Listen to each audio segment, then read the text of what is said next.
right, hey everybody. This is Jordan McConnell, host of Crohn's Veteran Podcast. I'm joined today by my co-host Kevin and CJ.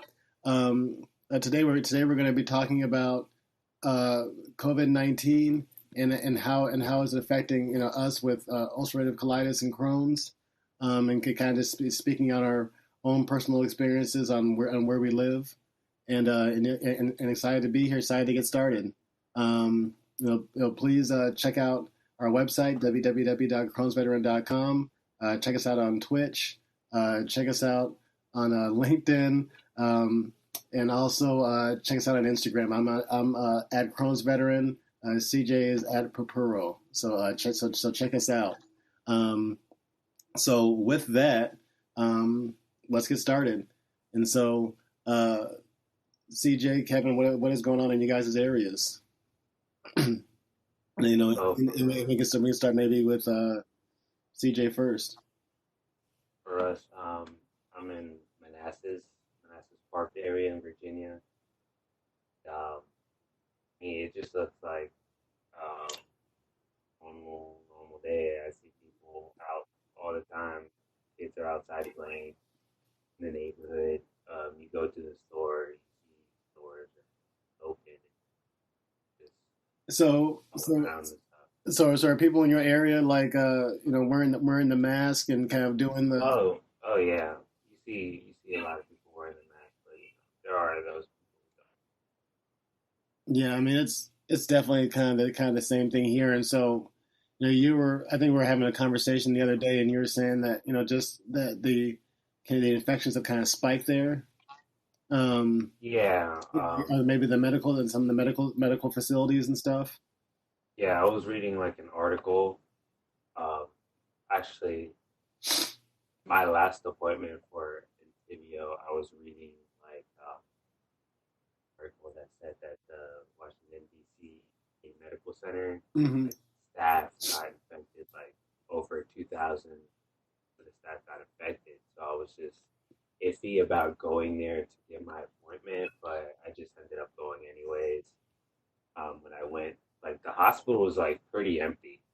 Like they have just people, just like the workers and security, making sure like they know who's getting in, IDing everybody, making sure everybody's good before they get in. Right, right. Well, that's cool. So do you feel yourself just kind of going out and about safe, unsafe? How do you feel yourself? Oh, me, bro, I don't even leave the house to be honest with you. It's the only time I leave the house is literally if I'm gonna get food, and it's pretty much like takeout. To be real with you, bro. I'm the Bad. same, man. Like I'm actually real talk. Like I actually only going to go outside like take like taking the dog out. Maybe we'll go in the car. Hmm. But I won't get out of the car. Like wifey will get out and go in quiet places and stuff. Like, Gotcha. so, yeah, I'm good on because where I live at people kind of just don't care. You know what I'm saying? Like they yeah, it's kind of like we're one of those places where we never really shut down in the beginning at all. We just never shut down, and so everybody's kind of like that because of freedom they want to be able to go outside and get everybody else sick, and so yeah, so here I said my wife's job is about to open up. Actually, they open up this week. All the restaurants are back opened up. Um, it's kind of like it never even happened, even though it's supposed to get a whole lot worse. But there's this drive to kind of open Yep. to kind of open the country. Consequences be damned. You know. Oh, they know what's going on. Oh yeah, They yeah, know what they're doing. exactly. And so yeah, there's a lot of effort in making sure that yeah, those service work, the people that all the worker bees are back working back working in the hive again. And so yeah, that's kind of what it's like, here a little bit. But I'll kind of go over Nebraska a little bit more in a second. Kevin, what's life like for you? So I'm in Fairfax right now, Burke. Uh, I everyone I encounter when I'm out and about, they're all wearing masks. Everybody's like strictly adhering to that 6 foot distance you're supposed to keep between you and another person. Like when I went to go get my prescription yesterday, for Crohn's. It's funny that we're talking about that.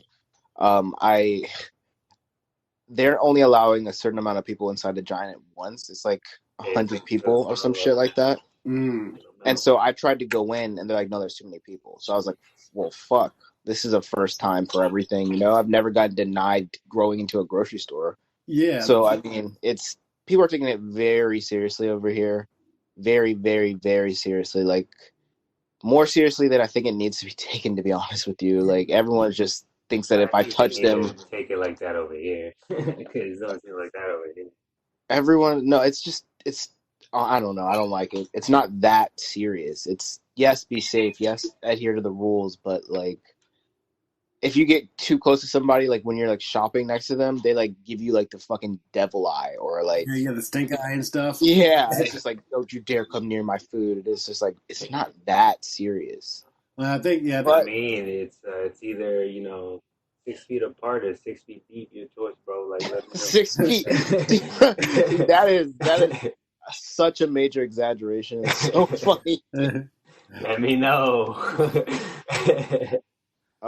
But uh, I have a couple friends that are that work in the General Assembly in Virginia for the government, and I think the governor just announced yesterday that we're going to start with phase one of the reopening plan in Virginia, and that oh, doesn't include Northern Virginia because the population is obviously what it is up here in Northern Virginia, and the cases have still gone up here, whereas other parts of Virginia it's going down. I'm seeing right now like a post from like 13 hours ago that Northam said that Northern Virginia will likely delay phase one reopening. Yep, yeah. So that's what we're looking at right now. I mean, that's good though.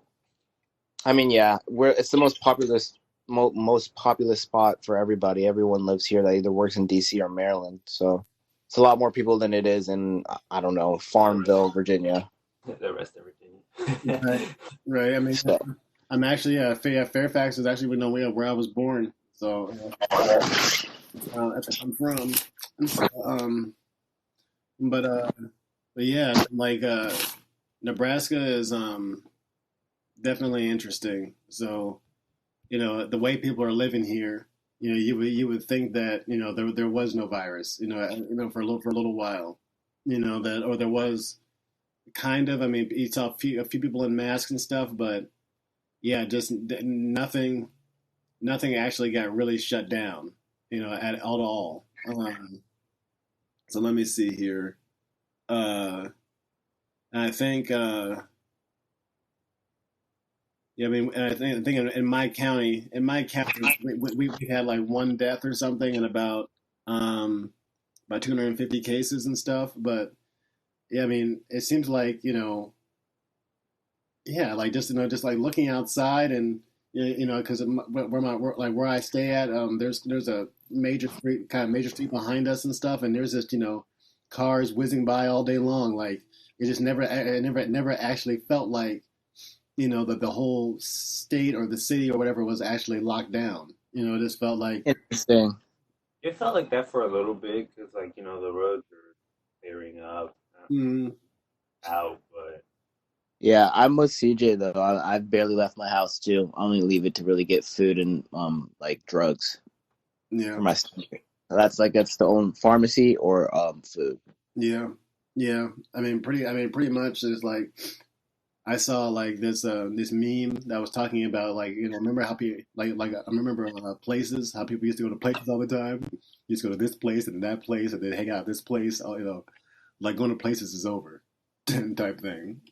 So, People say it might not come back like, ever again the same way. no, I mean no, I mean just imagine some of these things like like I don't know like a movie theater, imagine if this is seasonal, bro. right? And because the flu is seasonal, right? Yeah, yeah, that's true. And so and then not only that, I said the Spanish flu. I guess It killed like 50 million people, right? Something like that. exactly. And so I know I mentioned this before, but that was 2 years. So, Yeah, that's true. You're right. It so lasted 2 years. You're right.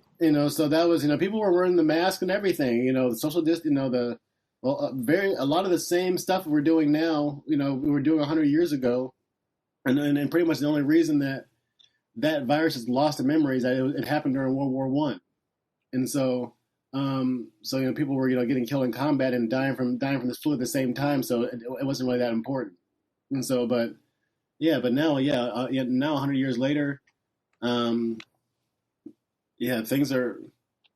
Yeah, there's. Oh, am I losing connection? Nah, you still good. You still good. Okay, Fine. okay, but but yeah, now it seems like everybody thinks that it can't happen to them. I actually think that my in-laws, my wife's parents, caught it when they were traveling. So I think they're one of those people that actually might have, infected God knows how many people. Oh lordy. Because they went. My sister-in-law, my wife's sister, and her husband, they live in Germany, and and uh, and they went, I guess, to France or something for, I don't know, just for fun or something. It's close by, and so, but they were saying that my mother-in-law and father-in-law, I guess, had gotten really, really sick, and so yes, they're pretty sure that they got it, and they were flying on airplanes and the whole 9 yards. So you know, literally, like who knows who they infected. And so to me, having Crohn's disease or just a compromised immune system, yeah, like I'm not gonna risk it too much. It's kind of not worth. It's just not worth it. Um, Yeah. there's yeah, Well, we're lucky. We're lucky we live in this time and not like 1904 because we can afford to work from home. yeah, Like, look at us right now. Like, we're creating content, creating a business, like sharing our personal stories from home. But this was like 1910. There's no way that would happen. yeah, for real. I mean, you have to. In, I don't even know. Like, write your own book, put it in a newspaper, get something. Yeah. Yeah. Like I mean, and probably 100 years ago, I don't even think they had the radio yet. Nah, not yet. Yeah. And I think it's the very beginnings of it or something like I that. think it's more like the 30s or something when they had the radio, something like that. And um, so yeah, I mean, we're in a crazy time. And yeah, I mean, we can create content, hook up and share our stories with being halfway across the country from each other. It's dope. Um, so yeah, I mean, this is Love it. we'll have to get Kevin a better camera, but it's all good. Next time I won't be on my phone. I'll be on the computer. There's like I just gotta figure out how to work WebEx from my laptop. think I tried and it didn't work. I'm using. I have mine on the MacBook. I have mine on the MacBook here, and I have it on the desktop too. It works. It works. Yeah, Oh, it works. Use them on it. when we get done, send me some information. Yeah, Go yeah, ahead. yeah. I just happen to look up, like, because there's so many security flaws or whatever with Zoom.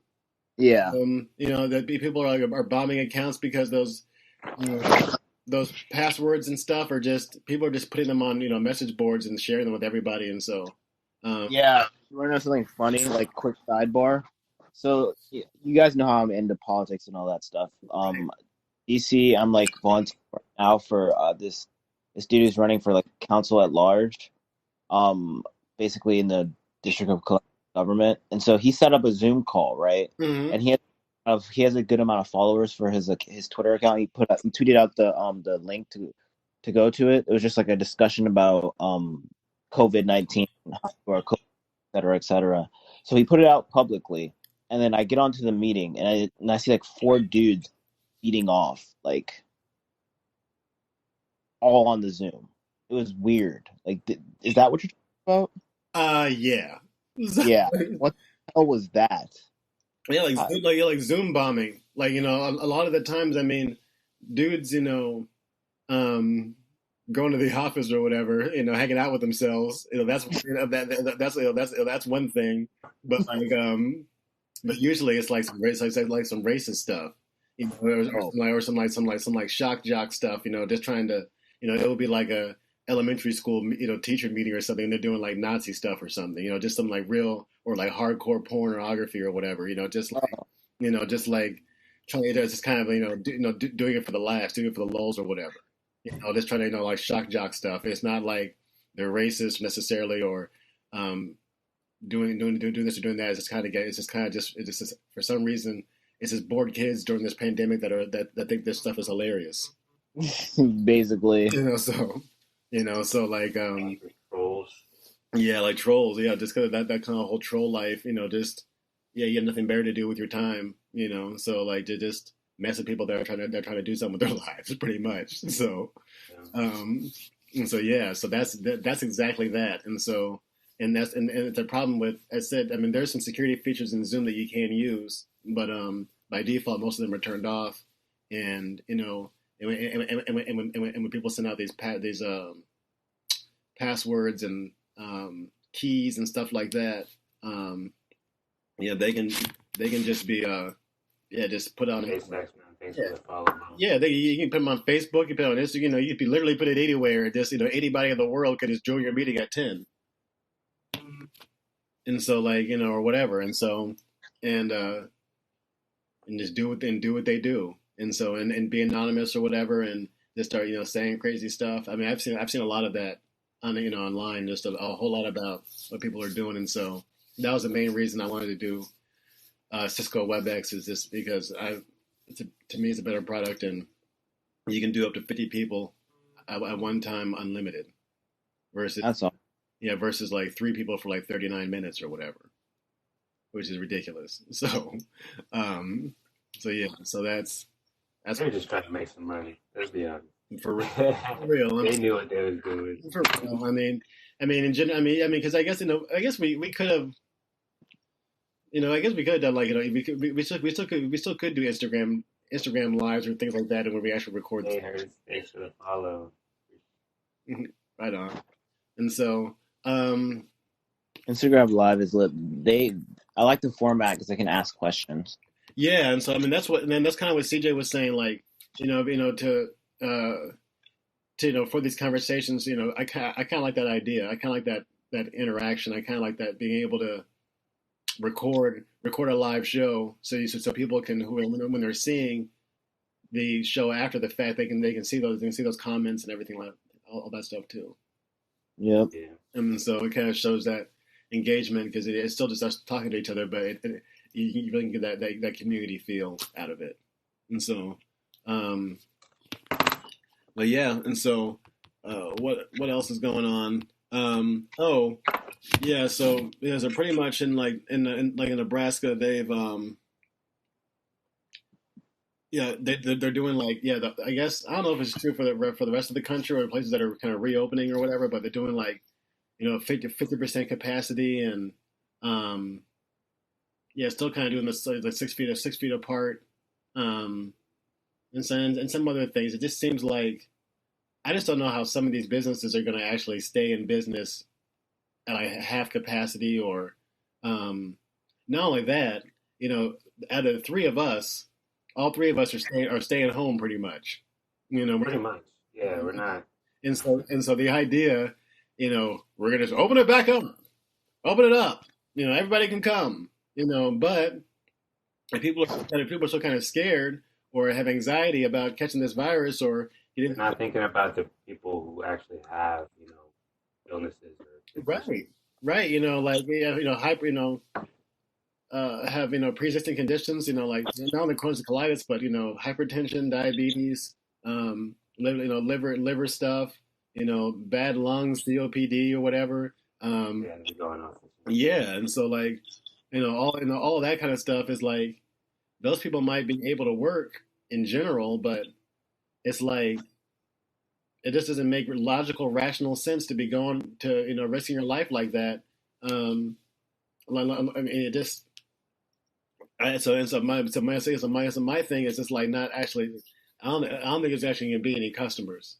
I really don't. I think these places are going to be open, but as far as people actually showing up and shopping and stuff, it's going to be a little bit different for a while because not only that, so something like 33 million people have put in for unemployment. So, Yeah. and so with that, who's doing all this shopping?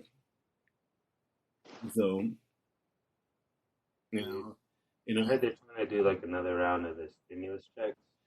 Yeah. Oh yeah. That was smart. You said that would be smart. Yeah. Yeah. No one knows when we're gonna get back to what we normally were doing, so it's probably safe to do that Yeah. again. From what I, I also think they should suspend paying on rent and mortgages. That too. yeah. How are you supposed to pay on a mortgage when you don't have a fucking job? Like, Exactly. Small details. So, and so that's yes. I mean, I finally might be getting my stimulus soon. So it's partly just You haven't got it yet? no. Because I was like paying taxes the last couple of years. So I had to like put in my I had to put in my like info, my profit stuff, and so um, and so that at first when they came out, when I checked everything, like we don't know enough about you or something, or we need more information from you or something like that, and then I checked it again like a week later, and it was saying, okay, yeah, you're eligible. We direct deposit information, but then I needed my taxes and stuff, so I was like, oh, so I had to find that, and then it just time. So like, and so I finally got it done, like a few days ago, and so that and then my unemployment from Nebraska, I think that's like that was approved, but like not through my job. So I think I'm just getting it's just all kind of nothing's ever easy, bro. So Yeah, I agree. that's the truth. but yeah, and so I mean just trying to scrape and scrap, for just to be able to do what I can over here, and so but yeah, so to speak on that, so to go from there are a lot of people, politicians and stuff that have speaking of politics that have spoken on, like universal basic incomes and stuff. A lot of like what's he called, like left wing progressive um, folks and stuff. And to me, it's a great idea. I don't like I don't understand the idea of having the freedom to live in a box type thing. And so like to me, people should be free to pursue their interests, pursue their passions, and not to worry about being sick or homeless. So, and to me, if we're a country taking care of people, if we're a country, we should be kind of looking after our own people, So, and not, because right now it just seems like, yeah, the freedom is to we have the freedom to fend for ourselves completely, and that's kind of where freedom is. That's what it seems like, and not the freedom to pursue happiness type thing, because it seems like right now we're just kind of pursuing staying alive. So I agree. you know, and I agree. having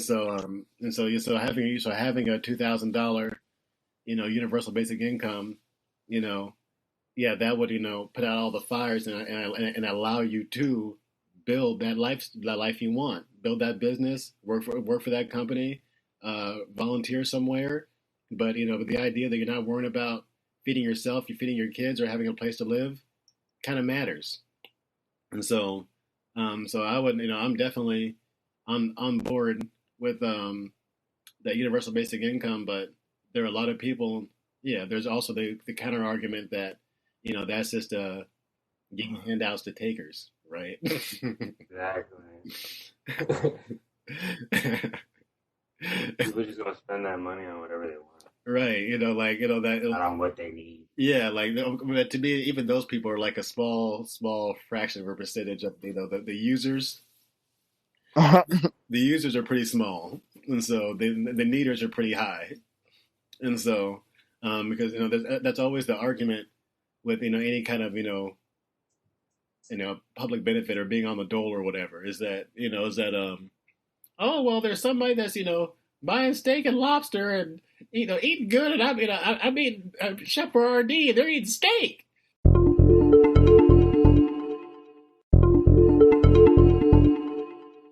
That kind of stuff. So like, Oh, or here I am working my butt off, or how come my taxes are going to pay for their life, and yada yada yada. It's all a bunch of junk. And so to me, uh, looking out for each other and taking care of each other is not an alien concept. It's not taboo. To me, it's like what other first world countries actually do. You know, so if you go to other places in the world, I mean, not even far away, Canada as an example. So, has things like universal health care, or national health care. I think they might have a combination of private insurance and national health care and stuff. And um, so stuff like that. I mean, imagine if you didn't have to worry about going bankrupt like me, just paying medical bills and stuff, and then you're able to actually, get all this Crohn stuff taken care of, or UC stuff taken care of without going bankrupt, literally. And so, um, that's yeah. So we definitely need a combination of better health care and that kind of social safety net, so people can, realize their dreams without, being in constant state of anxiety about their futures and stuff. So, um, yeah, so I think that's definitely important. I think that, um, our country is supposedly, so rich and so powerful. Um, there should be more. There should be more on the plate, type thing. I think it's what Martin Luther King was talking about. That the whole economic justice thing. So, and so there has to be, uh, some more equality, or at least more, people that, I hate to call it equity. The ability to do the same thing as other people. And so yeah, man. So Kevin, what are your thoughts on that? Universal basic income. Yeah. I'm in favor of it. I don't see why. I don't see how that's a problem. And even if you do give it to people and they do decide to spend it on whatever they want, well, that's their choice, Yeah. And the whole point of it for me doing that would be like making sure the economy doesn't ever like fail too hard ever again. So like if you were to do that, for example, let's say this isn't happening. Let's say like next year we're back to normal, right? January 1st, 2021, we're back to normal. And we decide, or the president, whoever the hell the president is, decides to give everybody over the age of 18 a universal basic income of $2,000 per month, coupled with the wages you might be working for, or unemployment, whatever it is. It's going to double. It's going to make your salary go up by $2,000 each month.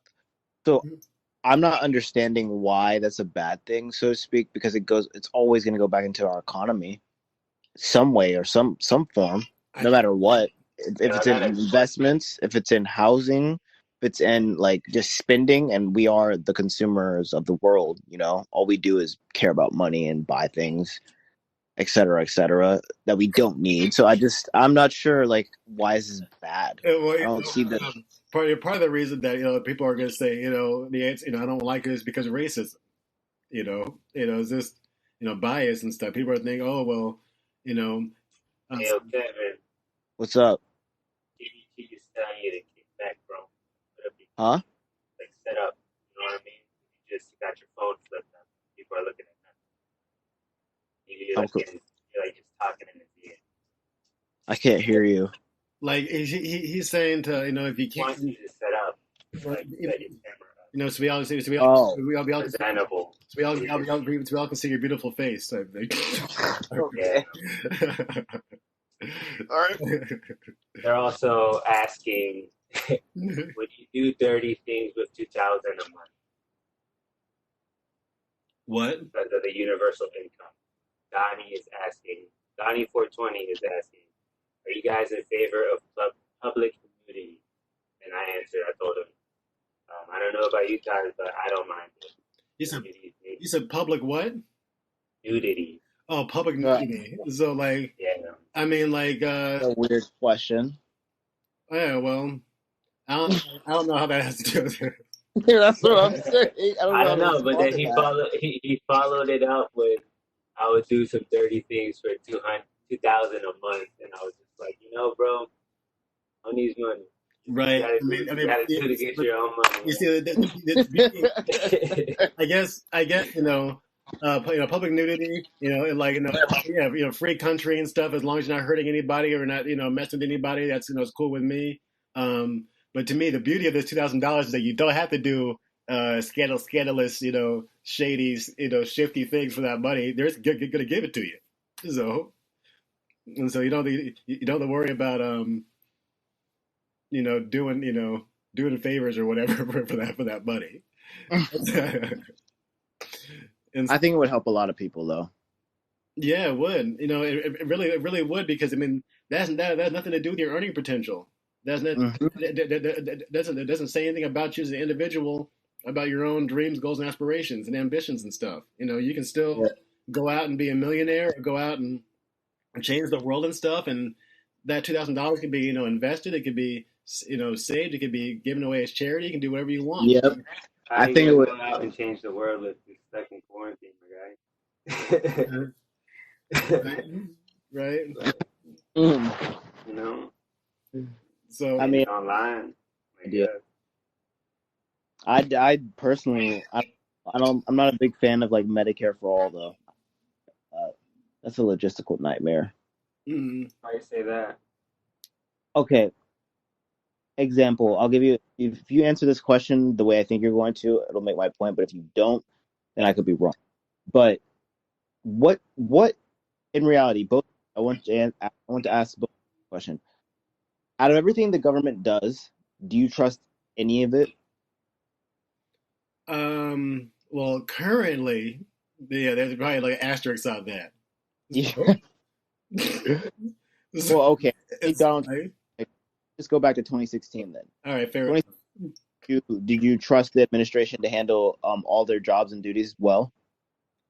Um, to a point, I thought in 2016 the people that were in there, um, the vast majority of people, were there because to kind of for service and not for self interest. And that there's always those people for self interest, but Yeah. I feel like we had more career servants, in government than we do now. Right now, it feels like we just have people that are all hands in the cookie jar and seem nobody and don't care if anybody's looking type thing. And so, um, I like that. and so like, and so I would feel like putting out a Medicare for all program right now, would feel like it's just a massive theft program right now type thing, like, um, but It's just but like I mean, but I think to answer your question, man, I think that it's possible for the government. I mean, the government runs the post office, even though they put an artificial pension plan on that. Um, but I just I think it's possible for the government to put out effective plans. You know, the quality would go down. Like what makes our healthcare so great, right? It's Or cheap. not so great. Our system isn't great, but people come from all across the world to get surgeries and stuff done here because of capitalism. hmm There's there's surgeons who are so good they don't work at your local hospital. They work at their own private practice, and they're like some of the best in the country. But because like people like you and I wouldn't be able to afford them, like so to speak. Let's okay with our insurance, right? Let's say I need to get my like I don't know appendix shit, and I my insurance only covered $2,000 of the $6,000 surgery cost, so that would bring me to $4,000 that I need to have my appendix removed.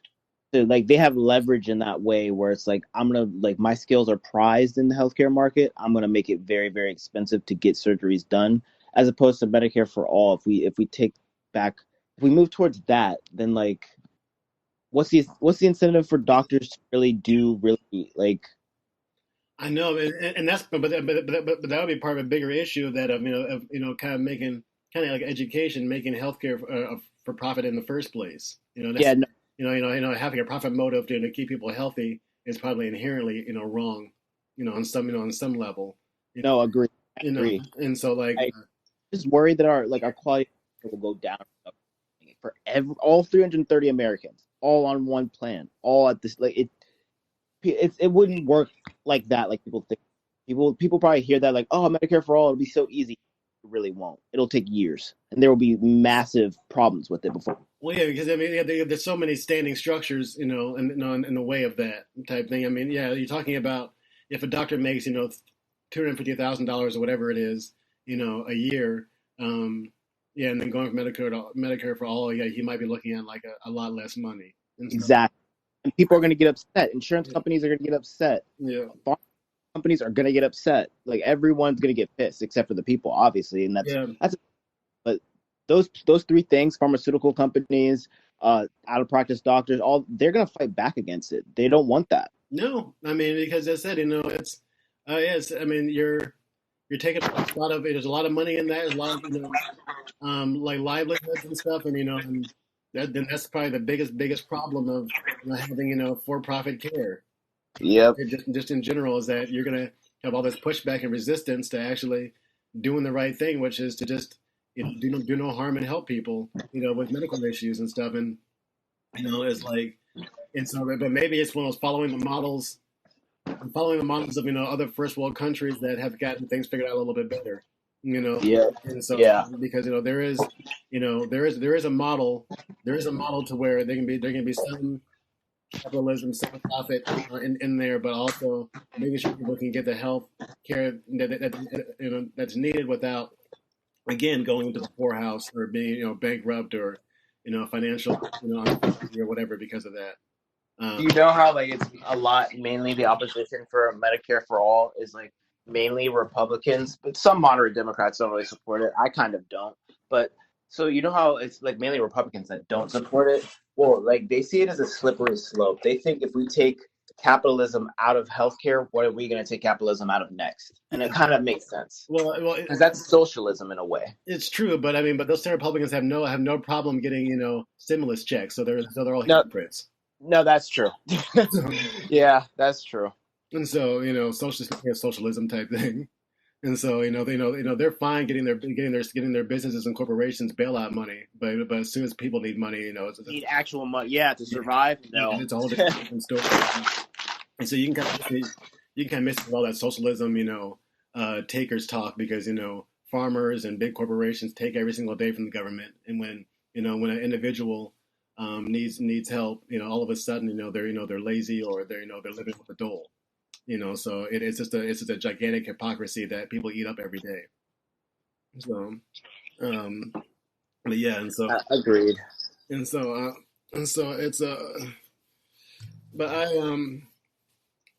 I think that I mean, speaking of taking what's next, well, maybe you could take profit out of prison. That would be helpful. So that would be awesome. But you and I both know it's going to be a fight to do some of this stuff, man. I know, and so those are the kind of there's a lot of things that there should be profit motives, capitalism, competition.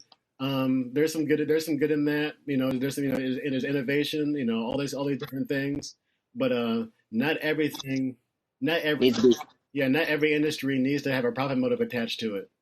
Agreed. And so because it doesn't make sense because how are people being how are people being taken care of, and as I said, prison's a good example of that. If you're running down the price of medical care, running down the price of food and safety and all that kind of stuff, then you just have riots and violence and injustice and things like that. And then same thing for healthcare and stuff. If it's safe for profit, then you have people trying to go to Guatemala for a surgery or something like that because they can't afford it, type mm-hmm. Or just all kind of crazy things, And I'm thinking about going to Mexico to get my teeth fixed, stuff like that. Mm-hmm. Just because it's cheaper, and so but that's what there has to be a solution. I mean, but it also seems like right now though that there's just there's too much money in keeping things exactly the same. So like you're saying, there's gonna be a whole lot of resistance. Yeah, there is, because people are making money hand over fist right now, and in healthcare, doing the way we do now. Having these insurance plans, and then that are just pretty much like a discount card that gets declined all the time. So what's really funny relating to us specifically, so how the pharmaceutical companies they'll push opioids onto doctors, and then they'll want the doctors to prescribe these opioids, right? And that's how we got to the opioid epidemic that we've been going through for the last couple of years. Yeah. So that shows you why, like, you're right. We need to take profit out of healthcare, because that's what happens. They create opioids, they create things that are highly addictive, give them to doctors, and then doctors will literally give them to people for like not even what they're prescribed for, if that makes sense. Like, people could like roll or break their ankle and they'll get like a 30-day prescription of a Percocet. You don't need that much for a broken ankle. Yeah, You don't need a full 30 days, like maybe 10, 15, but a 30-day prescription.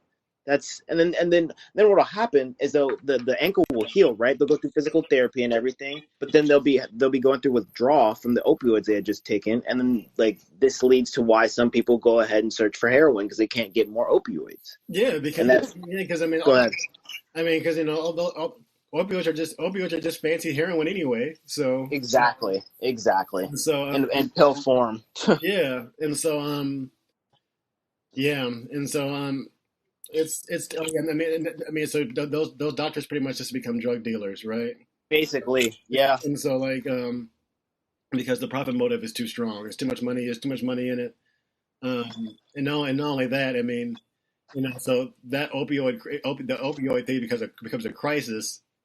But but other things like crack, or some other things aren't considered a healthcare crisis because of who it impacts. So like, but so yeah, there we to me, like things like addiction like that. I mean, if you want to just talk about politics a little bit, I mean, to me, it shouldn't be criminalized. And so, Look, I don't know how much you're helping people that have a drug problem, putting them in prison and then having a record and then can't get a job and then you're back on drugs again, then in prison again, and all that cycle. And so like, yep. and so versus like in places like Denmark or Norway or whatever, they just kind of go to the clinic every week and get their heroin shot and go about their business type thing, and so that way you're not clogging up the prison system, the healthcare system. You're not robbing people, assaulting people for drugs or whatever. And so and they also have help and have kind of help to get you off if you want to.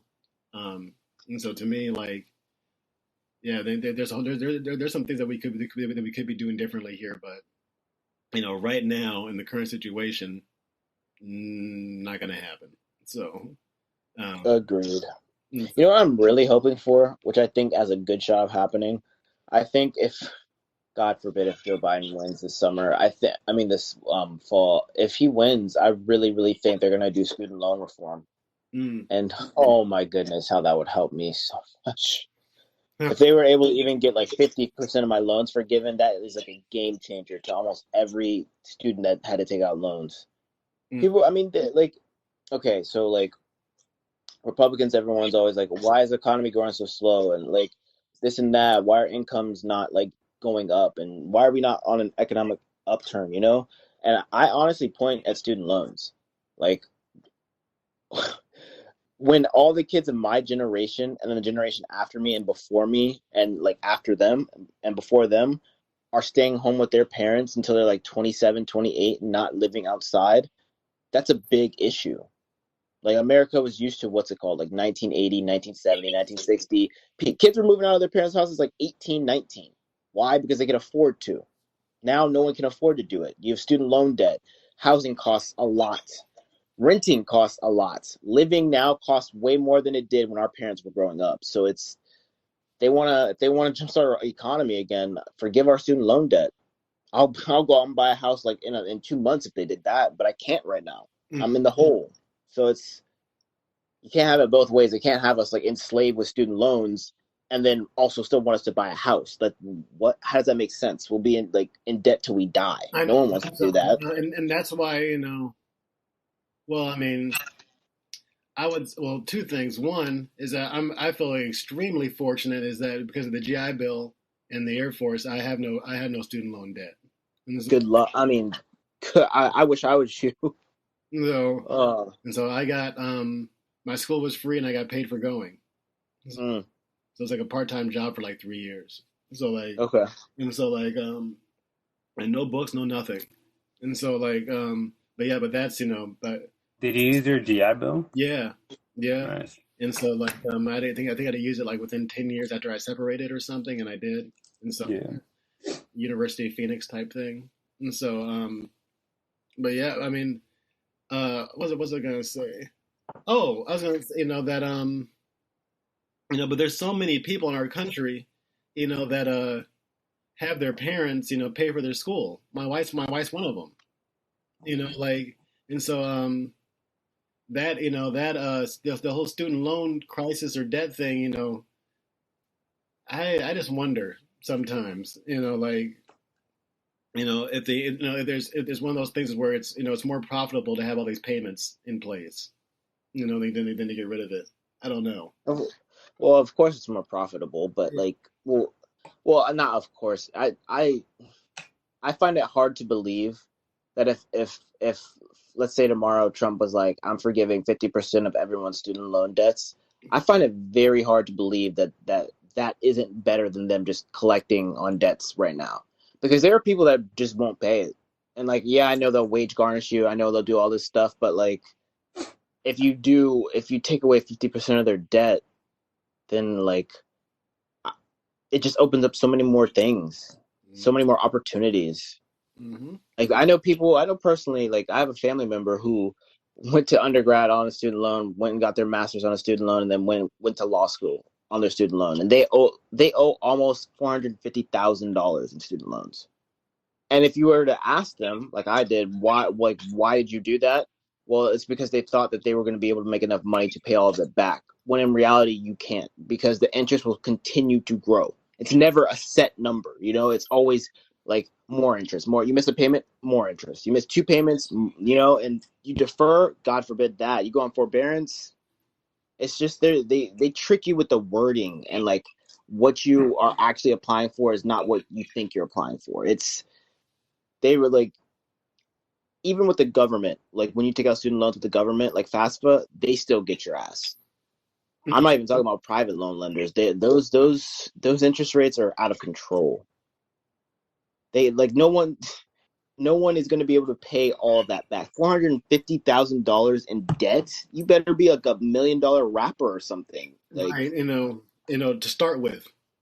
So, yeah, just a start type thing. yeah, And so, like, I, yeah, because the crazy thing is that those same folks, so you're hundreds of thousands of dollars in debt, and you have depression levels, like depression level unemployment. yeah, yeah. And Yeah. so, like, so I didn't even think about that part. Yeah. and so, like, so this whole combination, I mean, I think that more than I wouldn't be least bit surprised if this current president, just tries to, you know, not do anything, and then to like to the next one, just kind of just drop this stink bomb on the next person, because there's so much.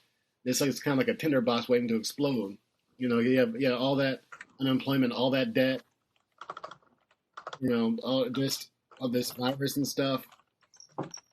It is not good, and so but so that's why we gotta put out some positive content and try to uplift people Definitely.